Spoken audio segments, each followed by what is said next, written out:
Jonathan Tah all'Inter, può essere lui il grande colpo a zero del 2025? Occhio al possibile colpo di scena perché il difensore tedesco del Bayer Leverkusen proprio poco fa ha annunciato ufficialmente che non rinnoverà il suo contratto e quindi lascerà il Bayer a parametro zero al termine di questa stagione. Le sue dichiarazioni sono molto chiare: non rinnoverò con il Bayer Leverkusen, ho intenzione di dare il 100% fino al termine di questa stagione e poi voglio fare un passo in avanti nella mia carriera. In sintesi un pochino questo il discorso del difensore che vuole fare un passo avanti. Quale può essere questo passo avanti allora nella sua carriera? C'è ad esempio il Bayern Monaco che è sicuramente interessato, si parla sottofondo anche del Barcellona, occhio al Liverpool che potrebbe inserirsi, ma bisogna un po' vedere quelle che saranno le dinamiche di questa stagione per la difesa del Liverpool, quindi la concorrenza non manca, ma c'è anche l'Inter. L'Inter è assolutamente interessata a Jonathan Tah, ha messo il mirino sul giocatore già da tempo. Se vi ricordate, già 2 anni fa avevo fatto un contenuto in cui ve lo segnalavo e vi dicevo di tenerlo d'occhio. Ora si presenta questa grande opportunità, questa grande possibilità di prenderlo a parametro zero. Ma la domanda è: Oak sarà d'accordo? Ne parliamo in questo nuovo episodio di oggi. Ben ritrovati amiche e amici di Passione Interisti in questo nuovo appuntamento. Vi chiedo di iscrivervi al canale se non lo avete ancora fatto, mi raccomando clic sul tasto iscriviti, mentre vi ricordo, per chi se lo fosse perso, che è ripartita anche la nuova stagione di Sport Exchange Market. Vi condivido anche lo schermo per chi ci segue in video. È partita subito molto forte questa nuova stagione. Il gioco Sport Exchange Market completamente gratuito, si vincono premi reali con le fantazioni delle squadre che vanno messe nel portafoglio. Come vedete abbiamo rinnovato molto il nostro portafoglio in settimana, poi sul mercato ci sono altre opportunità da tenere d'occhio. Potete poi consultare tutta la classifica in base alle vostre fantazioni e trovate anche la sezione dei premi, perché come detto si vincono dei premi reali e dei premi anche molto molto importanti con Sport Exchange Market. Quindi se vi va di partecipare, se volete superare il nostro team di Passione Inter in classifica, vi lascio il link in descrizione per Sport Exchange Market, mi raccomando. Parliamo di Jonathan Tah però in questo contenuto e partiamo non solo di lui, perché poi all'interno di questo contenuto ci saranno altre riflessioni. Partiamo da chi è questo giocatore per chi magari non lo conoscesse. Vi condivido la nostra scheda Transfer Market, come sempre. Partiamo da qua, dalla carta d'identità del giocatore, classe 1996, quindi il prossimo febbraio compirà 29 anni. È alto 1,95 m, gioca nel Bayer Leverkusen, è nel giro della nazionale tedesca, assolutamente. Ha debuttato giovanissimo nella nazionale tedesca, poi ha avuto tanti alti e bassi in carriera. Negli ultimi 2 anni si è consacrato, ne è diventato un elemento sicuramente importante. Valore di mercato secondo Transfer Market 30 milioni di euro, un valore che va preso sempre con le pinze, però ci dà l'idea di un giocatore sicuramente molto importante che c'è l'opportunità appunto di prendere a parametro zero.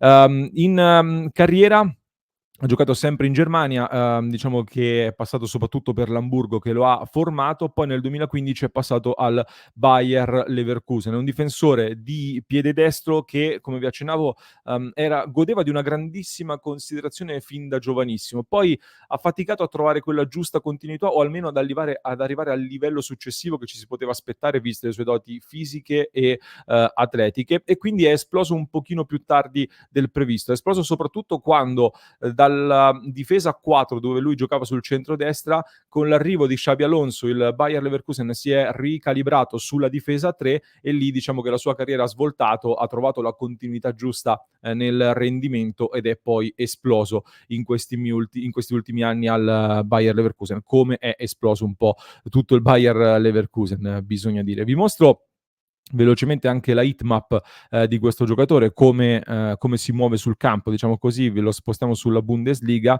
Per essere un difensore vedete che ha dei movimenti offensivi. Mi sposto soprattutto alla scorsa stagione dove vedete come domina tutta la parte centrale del campo. È un giocatore che parte dal centro della difesa, è molto presente, molto forte in area di rigore, ma poi si alza moltissimo, sia palla al piede che per giocare d'anticipo. Questa è una delle sue principali caratteristiche, perché parlando proprio di che tipo di giocatore è, rispetto ad Acerbi e De Vrij è diverso, quindi se l'Inter punta su di lui per sostituire uno di loro due, cambiano proprio le caratteristiche con cui verrà impiegato il difensore centrale, perché lui rispetto ad Acerbi e De Vrij va molto di più sull'anticipo. È bravo anche nel corpo a corpo, però ha quelle letture d'anticipo che sono la sua arma migliore secondo me. Quindi questo è un primo aspetto da tenere in considerazione. Rispetto ad Acerbi e De Vrij può aggiungere anche una maggiore velocità, soprattutto in allungo, che quindi potrebbe aiutare la difesa interista se Inzaghi per esempio vorrà anche alzare un po' di più questa difesa, può giocare con più campo alle spalle secondo me rispetto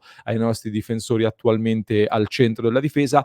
Tatticamente poi sicuramente Xabi Alonso lo ha raffinato moltissimo in questi ultimi anni e anche in fase di impostazione devo dire è migliorato. Ormai è veramente abituato a giocare, a partecipare alla costruzione della manovra, tocca tantissimi palloni lì al centro della difesa ed è molto abituato anche a portare questi palloni in avanti, cioè a guadagnare campo palla al piede. Quindi tutte caratteristiche che nell'Inter di Inzaghi farebbero sicuramente comodo. In area di rigore poi ovviamente è un fattore sia in fase difensiva che soprattutto anche in fase offensiva, è molto forte di testa, è molto presente. Nell'ultimo anno solare, tra i top 5 campionati, è dentro il 9% dei migliori difensori per percentuale di duelli aerei vinti, quindi molto molto forte di testa, visto anche i suoi quasi 2 metri, 1,95 m, 1,96 m. Immaginatevi una difesa tra Palacios, Bissek, Ta, lo stesso Acerbi, comunque l'Inter ha la difesa già in questo momento, se non sbaglio, come altezza media più alta di tutta la Serie A, quindi si va a costruire un muro veramente molto roccioso, molto forte fisicamente.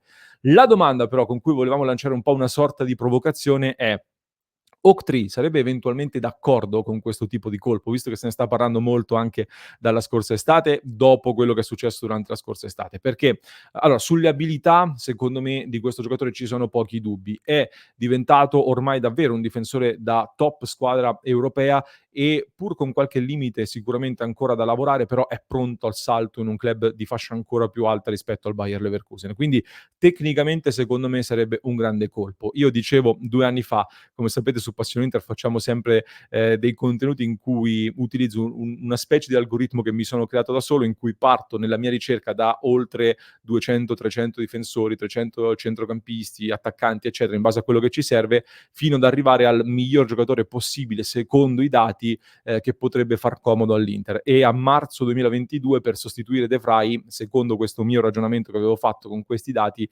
arrivavo ad indicare proprio Ta tra i profili più interessanti. Figuratevi, ai tempi era ancora in una fase di giocatore sottovalutato e non esploso. Figuriamoci oggi, quindi sicuramente sarebbe un colpo molto, molto importante e penso anche che dal punto di vista del gioco, dopo il Bayer Leverkusen, l'Inter sia un approdo molto naturale per tipo di gioco. Quindi sono molto curioso di vedere tra l'altro anche l'incrocio che avremo contro questo Bayer in Champions League tra poche settimane e potremo vedere sia una delle partite più interessanti secondo me di questa Champions che un giocatore da monitorare per come se la caverà. Detto che lo abbiamo già incontrato ai tempi dell'Europa League con Conte, lì non aveva fatto una grandissima partita, ma come vi ho detto negli ultimi 2 anni è evoluto parecchio. Molti però giustamente dicono Ta compirà 29 anni, quindi l'Inter lo prenderebbe a 29 anni stando un po' l'ultimo percorso che si sta avviando con Oaktree, perché di fatto sarebbe la stessa età di Hermoso che quest'anno invece alla stessa età è stato bloccato, l'Inter ha deciso di non prenderlo anche perché aveva delle richieste di ingaggio piuttosto alte. Secondo me però c'è una grande differenza in questo caso, ovvero Hermoso sarebbe arrivato per fare il sostituto di Bastoni, quindi una figura piuttosto ingombrante anche dal punto di vista tecnico.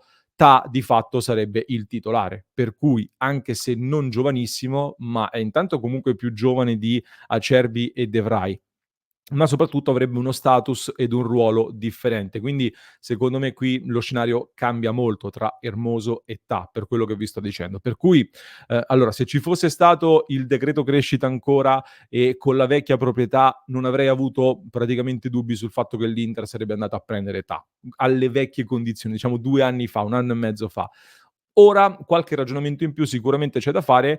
Sono curioso di vedere a questo punto se, chiaramente il differente status di età permetterà di andarci lo stesso, oppure se verrà portata avanti in tutto e per tutto questa nuova linea del prendere soltanto profili, più, giovani. Quindi vedremo se si proverà ad affondare il colpo oppure no.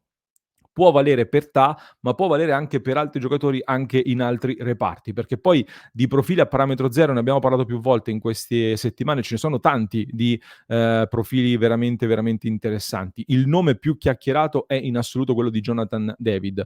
Questo sì che a livello anche di età rientrerebbe più nei parametri di Octree e sarebbe un colpo molto in linea con questa nuova era interista. L'interesse da parte dell'Inter per l'attaccante canadese è assolutamente confermato. Lui in queste ore sta un pochino alzando anche il mercato, dicendo che tutte le strade sono aperte, non esclude il rinnovo con il Lille, ma è molto probabile che andrà via a parametro zero. L'Inter si terrà assolutamente informata su di lui. Qualcuno mi chiede se si può prendere a gennaio. No, perché l'Inter ha esaurito gli slot per i calciatori extracomunitari per quest'anno, quindi è eventualmente un'ipotesi per l'estate prossima.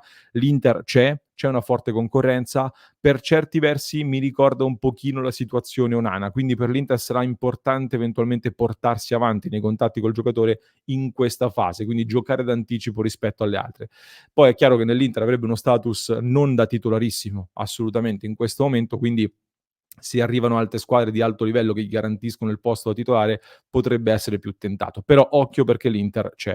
Ma altri profili da tenere d'occhio, non sto qui a commentare profili molto complicati come Kimmich, come De Bruyne o Son del Tottenham. Ci sono giocatori come Olivier Boscagli del PSV Eindhoven che è molto interessante, anche se forse come ruolo sarebbe più un vice bastoni, ma comunque da tenere d'occhio, 26 anni.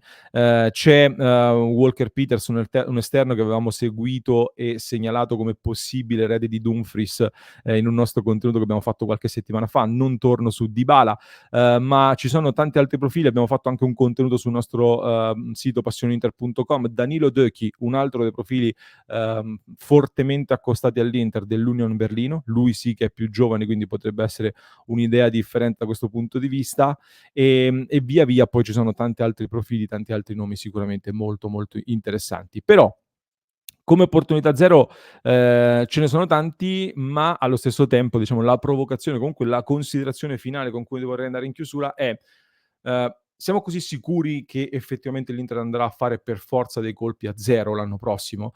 Nel senso che, più di qualcuno ci dice che con la nuova proprietà, piuttosto che andare a prendere dei parametri zero, che negli ultimi anni erano delle opportunità su cui si stava puntando molto, proprio come strategia, la nuova proprietà è disposta ad investire sui cartellini dei giocatori se intravedono in questi giocatori del buon potenziale, cioè giocatori da poter valorizzare. Ad esempio, in estate si poteva tranquillamente andare su Ricardo Rodriguez, che era in scadenza di contratto, ne abbiamo parlato tante volte, e lo prendevi a parametro zero con un ingaggio molto contenuto e un contratto probabilmente di un anno solo. Invece, piuttosto che prendere Ricardo Rodriguez, si è preferito andare ad investire 6 milioni di euro più vari bonus, eccetera, su Palacios, che è un profilo più giovane e più valorizzabile. E allora, visto che stavo parlando della difesa, in questo senso occhio ad altri profili, come ad esempio Skurz del Torino, che sta recuperando da un infortunio e all'Inter piace da molto tempo. Occhio addirittura sempre a Scalvini, anche lui infortunato, ritornerà più avanti, ma è un altro profilo molto da Inter di Marotta, diciamo così, ma è anche un giovane da poter valorizzare. Poi c'è anche Biol, forse uno dei nomi più caldi da tenere d'occhio per la difesa, anche se l'Udinese sta cercando di alzare il prezzo sopra i 20 milioni. Quindi il senso un po' è attenzione ai parametri zero sicuramente, ma occhio perché questo nuovo corso Octree potrebbe anche portarci ad un nuovo colpo di scena, ad una nuova Inter che va a puntare su dei profili investendo sui cartellini se sono futuribili, considerando poi che l'anno prossimo scadranno diversi contratti, quindi si libererà molto spazio a bilancio con diversi giocatori in uscita. Avremo un quadro più chiaro degli incassi da questa nuova Super Champions e soprattutto, come vi racconto da mesi ormai, un quadro più chiaro anche sul mondiale per club, di cui non sappiamo ancora nel dettaglio, in maniera molto precisa, quelli che saranno gli introiti, i ricavi da questa competizione, mentre andando più avanti avremo un'idea più chiara e qualche investimento probabilmente si potrà fare l'anno prossimo. Fatemi sapere che ne pensate voi di tutti questi ragionamenti che abbiamo messo insieme e di questa opzione, quindi sia parametro zero che invece dei nomi su cui bisognerebbe investire acquistando il cartellino. Vi lascio con un altro approfondimento che trovate in descrizione per chi ci ascolta in podcast, mentre per chi ci segue da YouTube vi basta cliccare qui.